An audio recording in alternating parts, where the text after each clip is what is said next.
All right, good morning. Um, so I made another video today we talked about a lot of things, just rambling, but Chiller Theater was the main thing I wanted to talk about yesterday. Um, and I'm thankful to HaKadosh Baruch Hu for the fun that we had yesterday, and it was nice to spend time with my family and have some fun and I feel it's important whenever we do fun things to thank God. I don't always do it, but I teach people that that's a good spiritual practice. I should take care of my windshield wipers. I'll do that after. But I just want to talk about the other video was more in general about Chiller Theater yesterday, but I left out the most interesting thing. I kind of specifically did that because I wanted to have a separate video about this, which was they had three actors and actresses, whatever it was, two actresses and an actor, who were Americans who were in Japanese sci-fi kaiju movies. Um, One was from Latitude Zero. I don't remember her name. I never saw that movie. It looks like a really cool movie, but I never saw it. The other two were more for movies that we're familiar with. There was Linda Miller. That's the first one we spoke to. And we were surprised to find she was from Powhatan, Virginia, just down, a few miles from where we used to live in Richmond, which was cool to make that connection.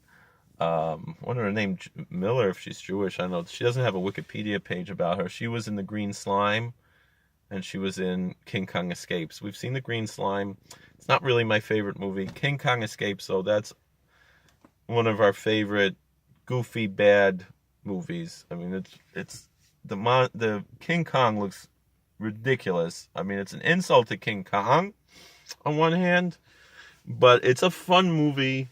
Kids like it. We like it. Um,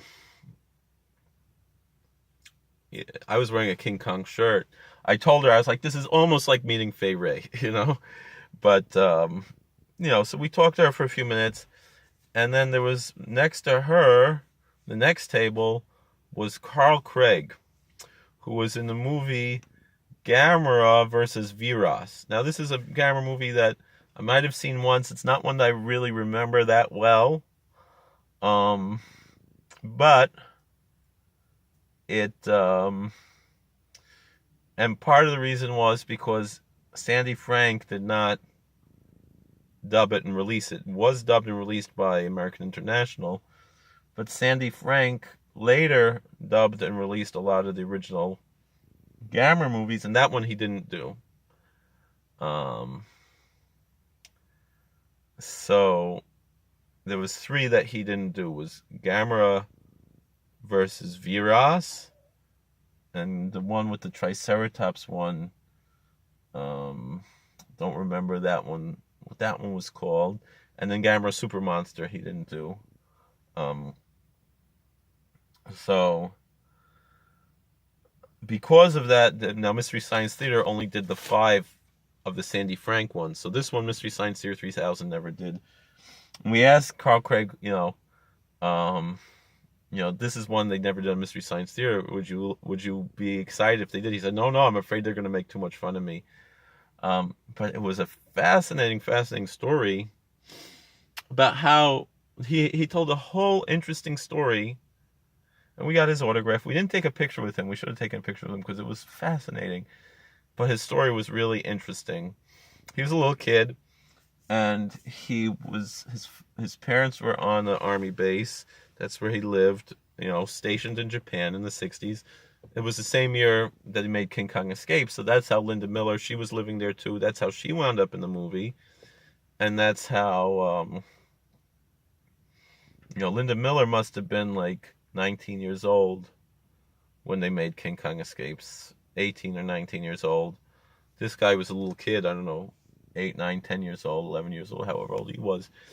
But they just approached him because, they were like, hey, American kid, do you know Japanese? He said, yeah. So he said, do you want to be in the movie? He said, yeah, why not? He thought he was just going to have a bit part. He didn't realize he was the star of the movie. He said they paid him $10,000 American dollars to be in this movie. Took about 3 months to make. Which his father only made like $6,000 the whole year in that year, whatever, 67, 68. So really interesting story. So then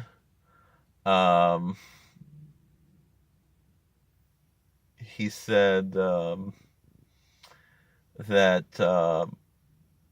when the film was released, he said for those 3 months he had a private tutor. He was taken out of school, and then he went back to school. So when the movie came out, he got to take his whole class to see the movie.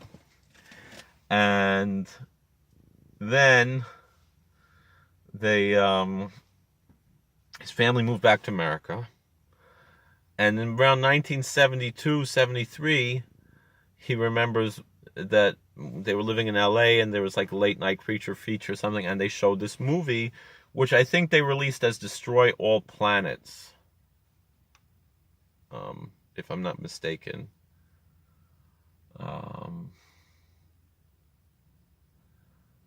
And American International, I think, released it to television. I don't think it ever had a theatrical release in America, but it was released to television by American International as Destroy All Planets. And so his father saw him on TV, and then he called. It was on late Saturday night. He waited till Sunday to call the TV station and said, "My son was in the movie that you showed, this Destroy All Planets. Could we have a copy of it?" And they said, no, we don't even have a copy. It's just the distributor sends it around and we send it back. And so then it never got a release. Sandy Frank never released it. But he said it was interesting because he was speaking in Japanese and there was some American kid, another kid doing his voice. It was kind of surreal to see him dubbed into English with someone else. And the same thing, Linda Miller, she had someone else dubbing her voice, even though she was speaking English when she made it, I think. That's how Toho did a lot of movies. In this movie, which was made by Dai, he was speaking Japanese. Because last night when I got home, I went to Shout Factory TV, which is a great channel online. It's on the Roku, totally free. Just they have commercials. The commercials aren't overbearing the way they are in some of the cheaper channels, where there's like sometimes you get stuck on commercial loops and stuff and you don't get to see anything, even though there are a lot of commercials, but they're normally paced.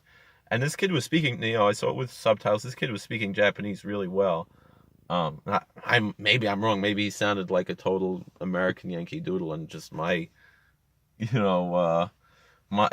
me, he sounded good. I don't know what Japanese is supposed to sound like. I don't speak Japanese. I don't understand it. But it was a few words, kaiju, I know, whatever, hi, But, so then he said, when he saw, sometime in the 80s, and he was in the Air Force, in the American Air Force, and they said, "Oh, Carl, you speak Japanese. There's a film crew. They want someone who speaks Japanese." He said, and then when the filmmaker came to him, he's like, You're Carl Craig.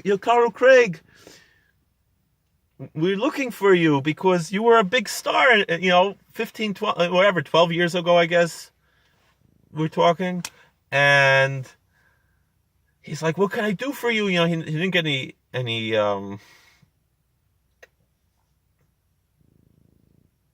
what do you call it? Royalties for the movie, but he got paid very well for the movie. And that's when he got quote unquote rediscovered. So then the one thing that he asked was, "Can you give me a copy of the movie?" Because he never saw the movie again from 1972 when it was on the late night creature feature. For 8 years, he never saw this movie that he was in when he was a kid. I mean, I've been in movies I've never seen either, so I know how that feels. I'm thinking specifically of David Meyer, which I would love to see, but hasn't gotten any real release. It was in a few film festivals and then never got any type of release. So that's so then fine, and that's when he quote unquote got rediscovered. So I don't know. I found that to be a fascinating story. My wife agreed. That's a really interesting story. Oh, there's no nosh here? Maybe I'll have just some iced tea before I go. Well, thank you for watching. God bless. Please like, share, and subscribe. And I just thought it was really interesting. So, what is this? This is not iced tea. Why is it brown in here and red in here? Oh, I guess because it's a green bottle. All right. Well, it's time. I got another 5 minutes to work, but I'm gonna head in.